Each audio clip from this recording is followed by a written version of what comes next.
In this video, I'll show you how to solve the ALEKS problem called Interpreting the Electron Configuration of a Neutral Atom. The problem's going to give us an electron configuration, and it's going to ask us to tell what the atom is, what's the symbol of the atom, and then it's going to ask a couple of questions about the electron configuration.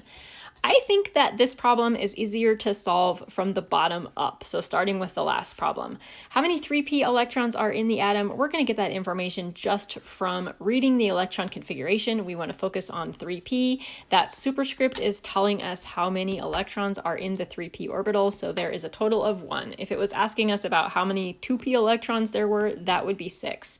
If it just asked us about how many electrons were in the n equals 3, wasn't using the p notation at all, we would count everything that's in the 3's. So that would be 2 plus 1 is 3. How many electrons does the atom have? That is the total of all of these subscripts. So that's going to be 2 plus another 2 plus 6 plus 2 plus 1. That adds up to 13. So this has a total of 13 electrons. And then the last question it asks, what is the chemical symbol for the atom? Now you could actually solve this problem by going to the periodic table, and you could count the electron configuration across the periodic table, trying to figure out what the element was, or you could do something a little bit easier.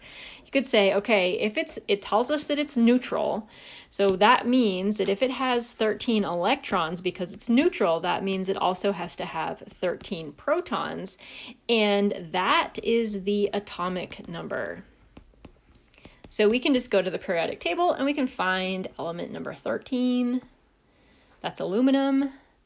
That's what we have.